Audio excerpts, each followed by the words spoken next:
America ने जब भारत पर 50% तक का टैरिफ लगाया तो बहुत लोगों ने यह सोचना शुरू कर दिया कि अब तो भारत को झुकना ही पड़ेगा। लेकिन क्या हुआ? भारत ने जवाब देने के लिए सीधा अफ्रीका का रुख किया और नाइजीरिया से 1 मिलियन बैरल कच्चा तेल खरीद लिया। देखिए, यह खेल सिर्फ तेल का नहीं है, यह है पावर बैलेंस का खेल और भारत की एनर्जी डिप्लोमेसी का मास्टर स्ट्रोक। इंडियंस जो हैं वो एक तरफ अमेरिका पे टफ लाइन ले रहे हैं।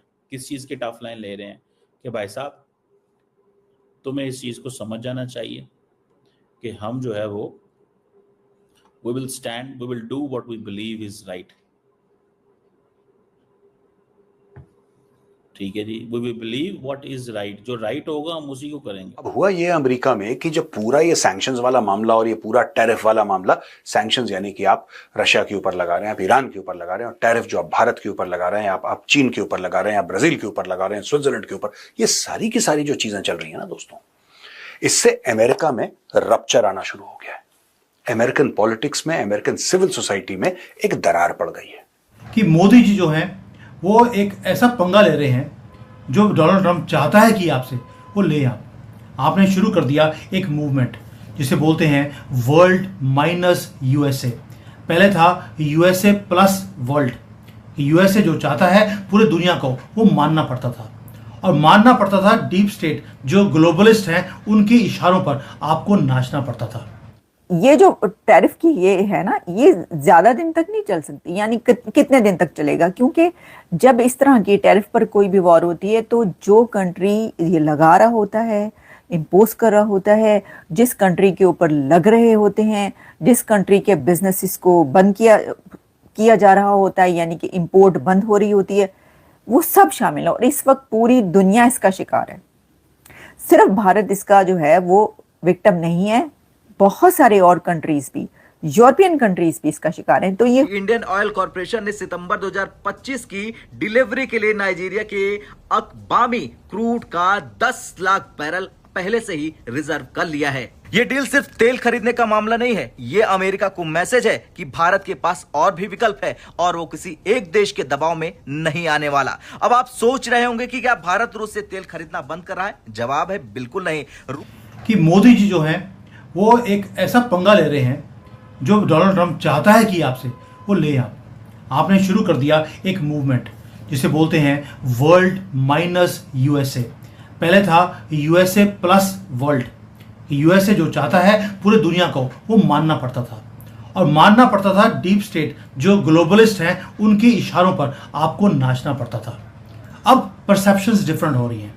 मैं आपको बताता हूं कि परसेप्शंस डिफरेंट कैसे होती हैं।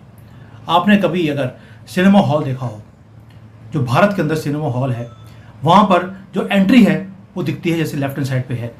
जब आप सिनेमा हॉल से बाहर आते हैं तो जो सपनों की दुनिया में आप गए थे उसमें आप रियलिटी में आते हैं। जियो पॉलिटिक्स भी ऐसा ही है। क्यों बोल रहा हूँ? अभी 2 न्यूज़ आई जो आपको समझाएगी कि क्या हुआ है। वर्ल्ड माइनस यूएसए मूवमेंट वो शुरू कैसे हुआ। पहला, जो थिंक टैंक्स है अमेरिका के, उन्होंने बोलना शुरू कर दिया है कि ट्रंप ने भारत को चाइना के साथ हाथ जोड़ने के लिए मजबूर कर दिया। एक तो हो गया ये न्यूज़, और दूसरा न्यूज़ ये था जो डिटेल में है, इसको मैं अलग से कवर करूंगा, कि यूएसए अब अपने डीपर कोऑपरेशन को रशिया के साथ वो शुरू करने वाला है। और डोनाल्ड ट्रंप क्या बोल रहा है? डोनाल्ड ट्रंप बोलता है कि भारत की इकोनॉमी डेड इकोनॉमी है। फिर डेड इकोनॉमी था तो आपको इसके ऊपर 25% प्लस 25% और 50% का टैक्स लगाने की जरूरत क्या थी? तो दैट मीन्स कुछ मैच हो नहीं रहा।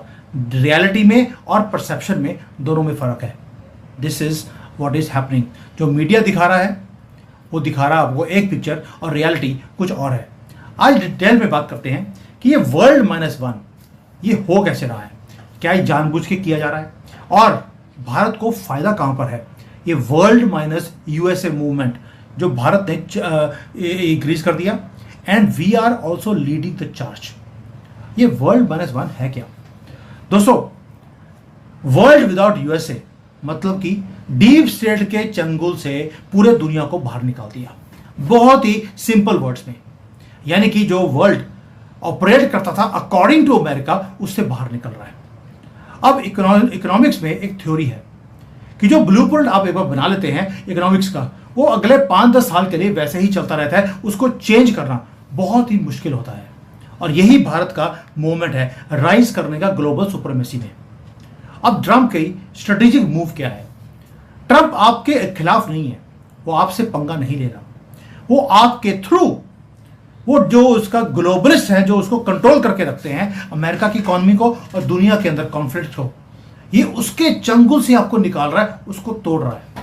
दोस्तों, अंग्रेजी में कहावत है कि success has many fathers and failure is an orphan, यानी कि जो कामयाबी होते हैं उसके कई बाप होते हैं कामयाबी के, लेकिन जो नाकामयाबी होती है, फेलियर होता है, उसको यतीम मानते हैं। अब हुआ ये अमेरिका में कि जब पूरा ये सैंक्शंस वाला मामला और ये पूरा टैरिफ वाला मामला, सैंक्शंस यानी कि आप रशिया के ऊपर लगा रहे हैं, आप ईरान के ऊपर लगा रहे हैं, और टैरिफ जो आप भारत के ऊपर लगा रहे हैं, आप चीन के ऊपर लगा रहे हैं, आप ब्राजील के ऊपर लगा रहे हैं, स्विट्जरलैंड के ऊपर, ये सारी की सारी जो चीजें चल रही है ना दोस्तों, इससे अमेरिका में रप्चर आना शुरू हो गया है। अमेरिकन पॉलिटिक्स में, अमेरिकन सिविल सोसाइटी में एक दरार पड़ गई है। दरार के 2-3 कारण हैं। किसने क्या बोला मैं आपको आज के कैप्सूल में यह भी बताऊंगा, लेकिन पहले मैं कॉन्सेप्चुअली चाहता हूं आपको समझाऊं कि स्टोरी है क्या। अब दोस्तों, सबसे पहली बात तो यह है कि as a super power America अपने आप को मिलिट्री और इकोनॉमिक सुपर पावर कहता है, और है भी, जाहिर सी बात है।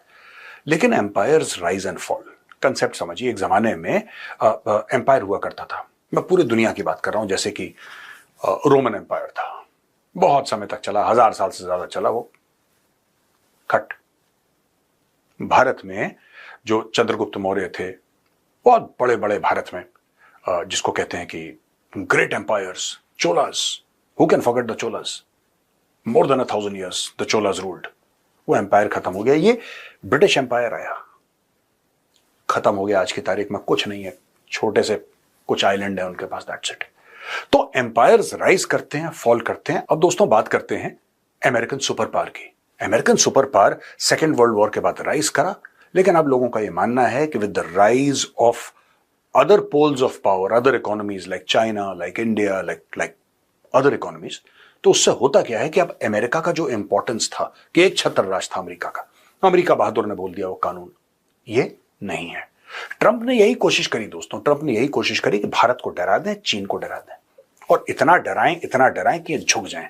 और जब ये झुक जाएं तो लोगों को बोलो, देखो ये झुक गए मेरे सामने। ट्रंप का पूरा मामला ईगो का है। इन पूरे टैरिफ्स में कोई लॉजिक नहीं है। ये जो ट्रंप बार बार कह रहा है ना कि मेरा देश अमीर हो गया और अरबों डॉलर आ गए देश में, ये अरबों डॉलर कौन दे रहा है?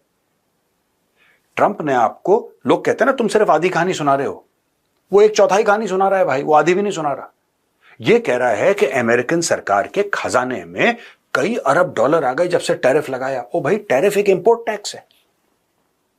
ये बात भी सच कह रहा है कि करोड़ों डॉलर, अरबों डॉलर आ गए, ये बात भी सच कह रहा है, लेकिन वो डॉलर पे किसने करे? भारत ने थोड़ा पे करे यार, या कोई चाइना ने पे करे, या ब्राजील ने पे करे, या स्विट्जरलैंड ने पे करे? नहीं, वो तो अमेरिकन दे रहे हैं।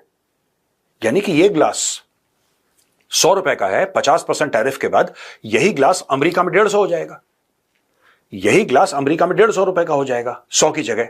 तो वो जो बैलेंस के 50 रुपए हैं, जो कल तक 100 का मिलता था आज 150, वो कौन दे रहा है? वो तो वो दे रहा है ना जो रिटेल आउटलेट में जो बंदा अपना क्रेडिट कार्ड देके या कैश देके खरीद रहा है उसको। It is that person who is going to pay for it.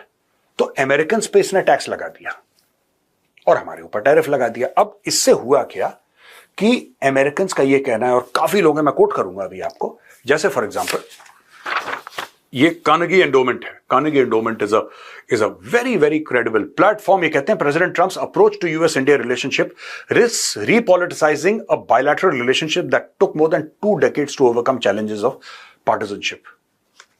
ये है क्या? ये है कि अब लोग देख रहे हैं कि ट्रंप का जो पूरा टैरिफ की जो धमकी थी वो फेल हो रही है। ट्रंप पूरे जोश और खरोश के साथ गया था कि ये कर दूंगा, मार काट बचा दूंगा। अब लोगों ने बोला ठीक है भाई साहब, आप कर लो जो आपको करना है, हम तो आपको नहीं रोक सकते, तो आप कर लो मार काट जो करनी है। अब ट्रंप कह रहा है अच्छा अब क्या करना है? He is confused. Carnegie endowment क्या कह रहा है? वो ये कह रहा है भाई कि देखो, 2 आपको दशक लग गए, 20 साल से ऊपर लग गए अमेरिका और भारत की रिलेशनशिप को बैलेंस करने में, और इसमें रिपब्लिकन्स भी थे, इसमें डेमोक्रेट भी थे, इसमें बोथ बाइपार्टिजन एक एफर्ट था जिसको बोला कि नहीं यार, भारत हमारा एक बहुत इंपॉर्टेंट पार्टनर है। कई प्रेसिडेंट्स ने तो यहां तक बोला कि the defining relationship of the 21st century, America का अगर कोई डिफाइनिंग रिलेशनशिप है किसी देश के साथ, किसी भी देश के साथ, वो भारत के साथ है 21st सेंचुरी में। और ये अमेरिकन थिंकिंग थी। अचानक ट्रंप आता है और ट्रंप कहता है नहीं, रिलेशनशिप मारो गोली, हम सिर्फ एक चीज की बात करेंगे और हम बात करेंगे टैरिफ की।